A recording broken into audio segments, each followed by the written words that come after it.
अस्सलामुअलैकुम रहमतुल्लाहि व बरकातुहू।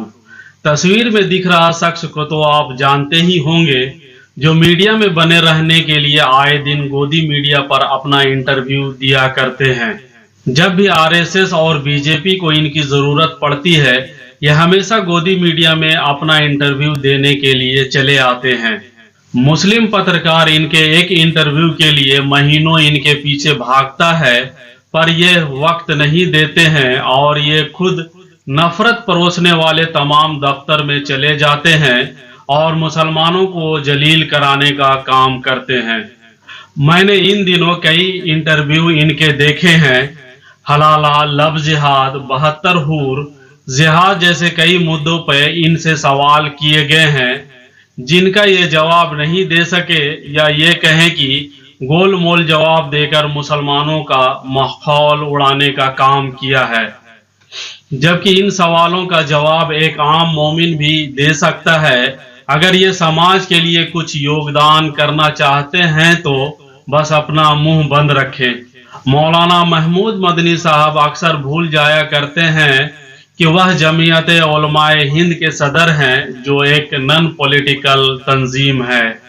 इनको लोगों ने जिस ओहदा पर काबिज किया है, उसी तंजीम के लिए काम करना चाहिए, उसको मजबूत करने के लिए काम करना चाहिए। पॉलिटिकल मुद्दों में आकर अपना टांग अड़ाने की उनको कोई ज़रूरत नहीं है।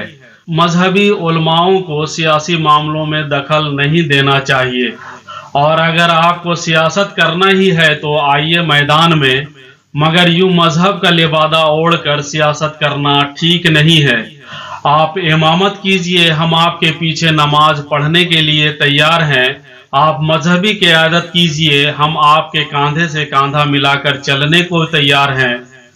लेकिन आपसे मुअद्दबाना गुजारिश है कि आप सियासत और सियासत की बातें करना छोड़ दें, क्योंकि आज के नौजवान तबका मौजूदा सियासत को आपसे ज्यादा अच्छी तरीके से समझता है। हमें सियासी क़यादत किसके हाथ में सौंपना है हमें अच्छी तरह से मालूम है। आपकी बातों से साफ जाहिर होता है कि आप ओवैसी साहब से कीना और बुग़्ज़ रखते हैं। ओवैसी साहब का कद और रुतबा बढ़ते हुए आपसे देखा नहीं जाता है। हमने हमेशा देखा है आप उनको काउंटर करने के लिए चले आते हैं, उनको हमेशा नीचा दिखाने की कोशिश करते हैं। लेकिन अल्लाह जिसको इज्जत बख्शता है, उसको आप जैसे सरकारी मौलवी बाल भी बाका नहीं कर सकते हैं। मैं मौलाना महमूद मदनी साहब को सरकारी मौलवी इसलिए कह रहा हूँ कि इनका हमेशा से यही रवैया रहा है। सेंट्रल गवर्नमेंट में जिस भी पार्टी की सरकार हो, उसका हमेशा से ये पैरोकार रहे हैं। यह लोग कांग्रेस, मुलायम सिंह यादव, मायावती और उसके बाद अखिलेश यादव के पैरोकारी ऑलरेडी कर चुके हैं। अभी उनकी निगाहें राहुल गांधी के ऊपर टिकी है। जैसे ही उनको यकीन होगा कि राहुल गांधी आने वाले दिनों में भारत के प्रधानमंत्री बनेंगे, वैसे ही खुलकर कांग्रेस का सपोर्ट करने के लिए पूरे देश के मुसलमानों से अपील कर देंगे। इनको राहुल गांधी को अपना नेता मानने में कुछ भी गुरेज नहीं है। अगर इनको गुरेज है तो सिर्फ असउद्दीन ओवैसी साहब को अपना नेता मानने में। यह हर इंटरव्यू में चीख चीख कर बोलते हैं, हम ओवैसी को मुसलमानों का नेता बनने नहीं देंगे।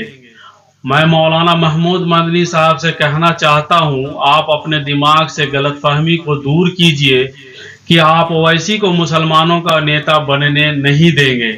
ओवैसी साहब ऑलरेडी मुसलमानों के नेता बन चुके हैं। यकीन नहीं होता तो आप अपने घर से बाहर निकलिए, किसी भी राह चलते गैर मुस्लिम भाइयों से आप पूछिए कि हिंदुस्तान में मुसलमानों का लीडर कौन है, तो वह बेझिझक ओवैसी साहब का नाम बताएगा। एक गैर मुस्लिम भी ओवैसी साहब को मुसलमानों का लीडर मानते हैं। आपके मानने और ना मानने से कोई फर्क नहीं पड़ता। महमूद मदनी साहब इस इंटरव्यू में एक दूसरी बड़ी बात उन्होंने एनआरसी के सपोर्ट में कही है कि देश में सही तरीके से एनआरसी होनी चाहिए।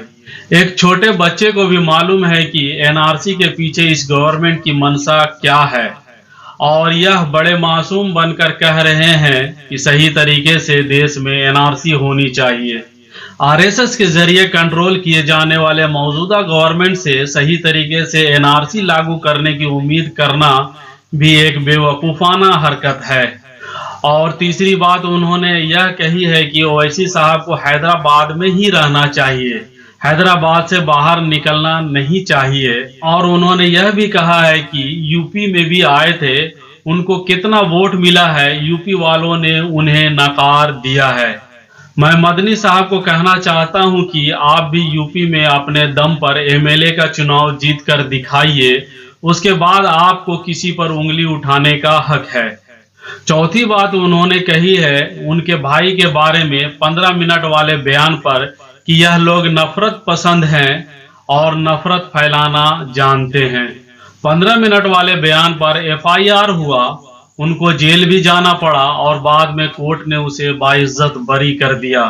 जब कोर्ट ने फैसला उनके हक में दे दिया है तो उन पर उंगली उठाने का हक आपको किसने दिया?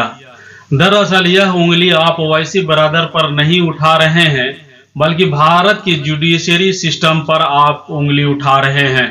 शायद बहुत से लोगों को मालूम नहीं होगा कि ये महमूद साहब अजीत डोभाल के तगड़े वाले फ्रेंड हैं और ये कायदे मोहतरम संघी हुकूमत से अपनी वफादारी साबित करने के लिए 2019 में जिनेवा में ईयू पार्लियामेंट्रियन के साथ कश्मीरियों के खिलाफ प्रेस कॉन्फ्रेंस भी कर चुके हैं।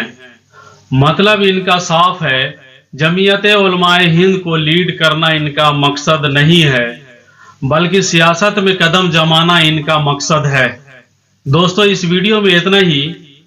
दोस्तों ये वीडियो आपको कैसा लगा कमेंट बॉक्स में आकर जरूर बताएं। अगर आप हमारे चैनल पे नए हैं तो चैनल को लाइक करें, सब्सक्राइब करें और बेल आइकन दबाना ना भूलें ताकि हमारे आने वाले वीडियो बराह रास्त आप तक आसानी से पहुंच सके।